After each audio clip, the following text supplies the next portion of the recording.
Hello, welcome to this latest edition of Talking Points here on France 24. We're going to get some very interesting views today on a very divisive debate here in France on prostitution.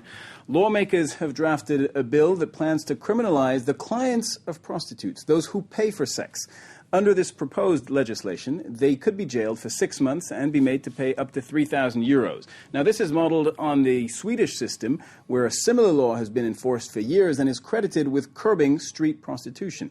Here in France, though, it's something of a revolution because prostitution itself is not illegal. Selling sex here is not illegal. What is illegal is soliciting. That's for a prostitute to offer her services generally on the street. So what we have, the guests we have with us today are Johan Tolgert with The View from Sweden. Hello, thanks for being with us. You're a freelance journalist. You work for the newspaper, let me get this right, Svenska Dagbladet. Did I say it right? And for Swedish Public Radio. Exactly. So you will be the voice of Sweden today. And we also have Iris No. You were a member of Oser le Féminisme, yes. Which, if I translate it, means dare to be a feminist. Yes, exactly. Let's start with you, Iris. I suppose that you welcomed this bill. So it's not really a bill, it's a parliamentary report, and of course I support it because I think that gender equality can only be based on the impossibility to buy sexual services.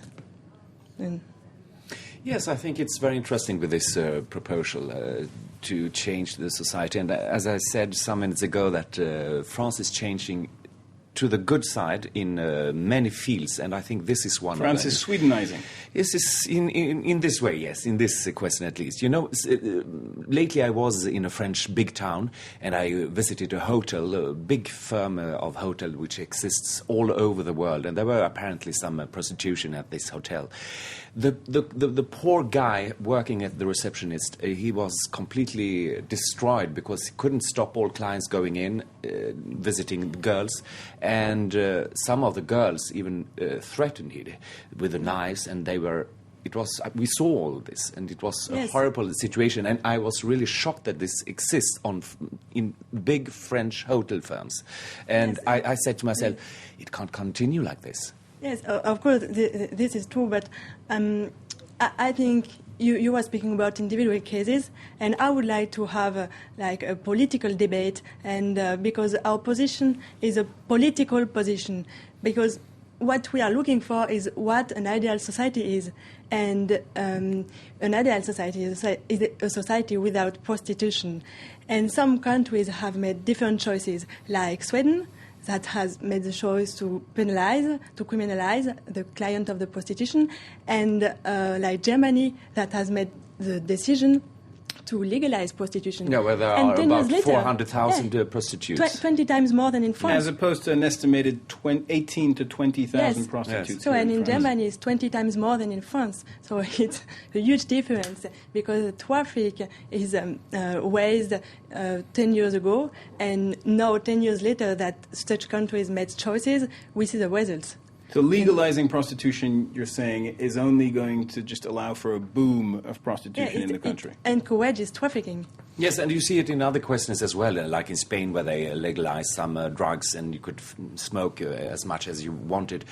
And people thought it would help to stop people smoking drugs. And now you see the opposite, that people are smoking more and more and more. So allowing some things are not stopping it. It's often getting it worse. And you see the example of Germany, where there are supposed to be about 400,000 prostitutes, which is quite incredible. Iris's ideal society is a society free, rid of prostitution. What actually happened in Sweden? How many years ago was this law passed in Sweden? I think it's about 10 years now, and I think what are the results? The result is about more that, of course, you don't see any prostitutes on the streets anymore. We didn't see it really a lot before either, but it's really, you don't see it anymore on the streets. Of course, you can say that it has changed. It's more inside, it's more close, it's more secret, perhaps. And then, of course, it's a little bit more difficult to understand it. But there is less prostitution.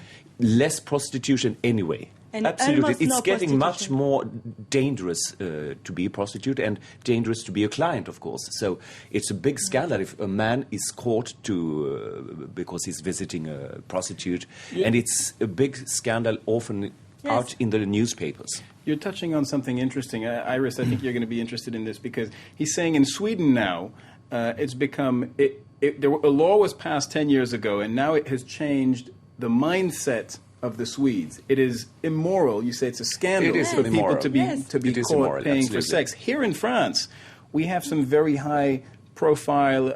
There were actors recently who admit to actually paying for sex. It is not something that is totally immoral for everybody. Well, Yes, but it is a real change of society. And before the law passed in Sweden, public was mostly against the law. And today, public is mostly against buying sex.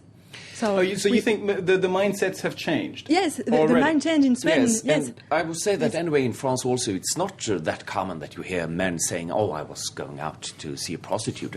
Not today, perhaps 20, 30 years ago when I entered this country, but today it's not so free to say that I'm going to a prostitute. Yes. It's not clean anymore to say Iris, it. do we have an idea of how many men here in France actually pay for sex? So regularly we say 12% of men. 12%, one Yes, in 8 regularly, men yes. regularly pays for sex. Yes, That's the estimate. regularly, yes, exactly. What we have also stopped, because it's often criminal leagues who are touching and the bosses of these prostitution fields.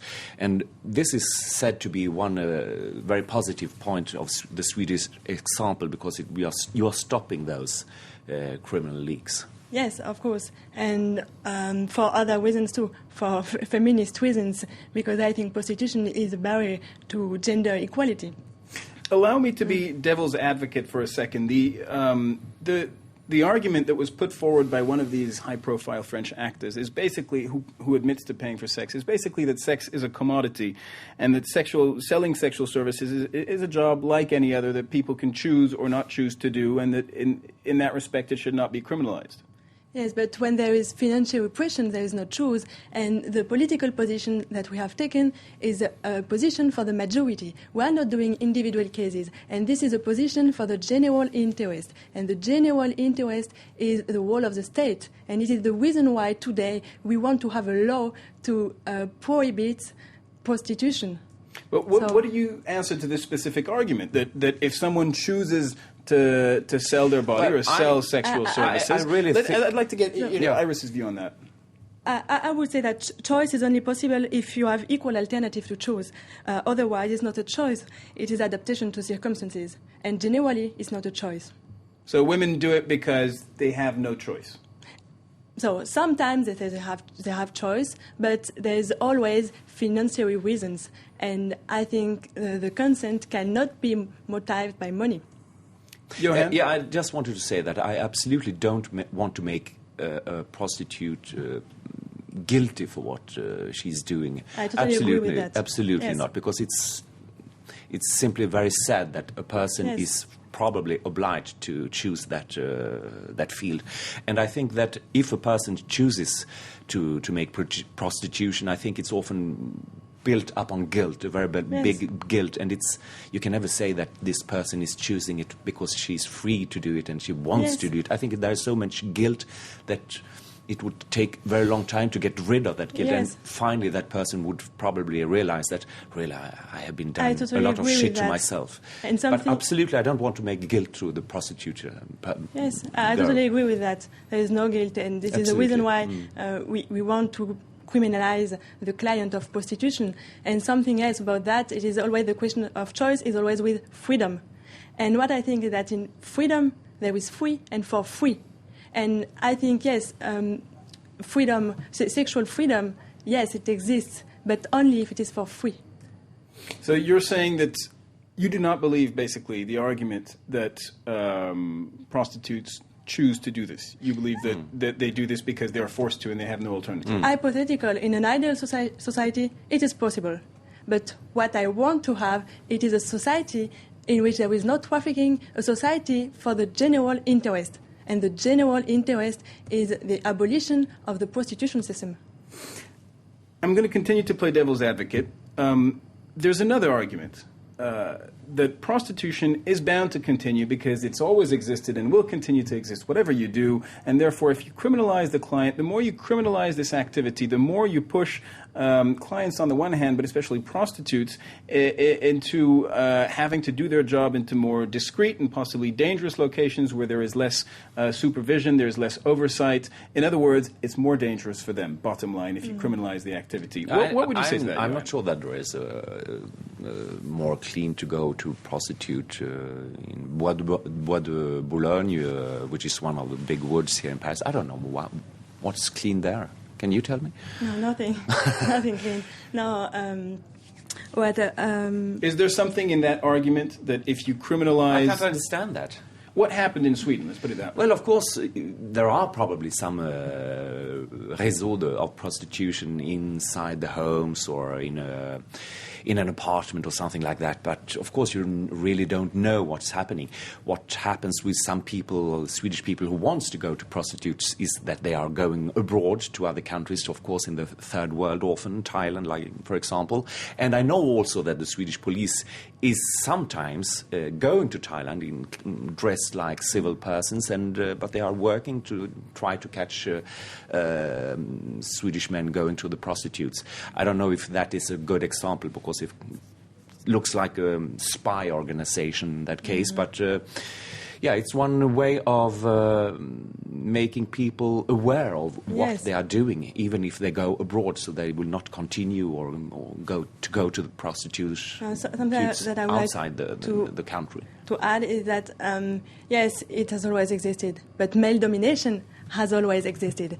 And I think the progress is to go into a society with no gender inequality. And if we criminalize, maybe it will be more dangerous for prostitutes. But, for instance, now, but it's in other already countries... very dangerous for the prostitutes. Yes, and in other countries where it is legalized, there is more prostitution and more illegal prostitution. That was going to be my question. Some countries, you mentioned the example of Germany, have decided to... Netherlands. Right, and that is not an example you want to follow. No, and in Netherlands, for instance, where it is legalized, there is only 4% of prostitutes that have a contract. It means that 96% of the prostitutes don't have any contract and are in the exact same situation than in France. And in Netherlands, there is 2 times more prostitution than in France for 17 million of inhabitants. You're saying the example of countries that have decided to give a legal framework to prostitution is actually, it hasn't worked. No, it hasn't worked. Of course not, because it opens the door to the mafia. Yeah. I think it's really true, and I think that's very important to stop prostitution, if possible. I mean, there is one... Has it stopped entirely in Sweden? Of course it's not entirely stopped, but there is an utopic thought that people said many, many years ago, that it would never be possible to stop the slavery. How do you say it? Esclavage? Yes. Slavery. Yes, slavery. And we see today it's not totally stopped, but it's anyway not very famous to be. I mean, exactly. And I hope that this will be the same case for the prostitution, that it will more or less disappear within some decades. And it's not because it cannot totally disappear that we shouldn't fight against it. Yes, absolutely. Exactly. All right, Iris, Johan Tolger, thank you very much for coming on set here. We will be following this issue. Of course, for the moment, as you mentioned, it's just a parliamentary report. It will be debated at the National Assembly, but we've been told after the 2012 presidential election. So a hot topic that we'll be following here on France 24. Thank you very much to both of you for coming in, and thank you for watching this latest edition of Talking Points. Bye-bye.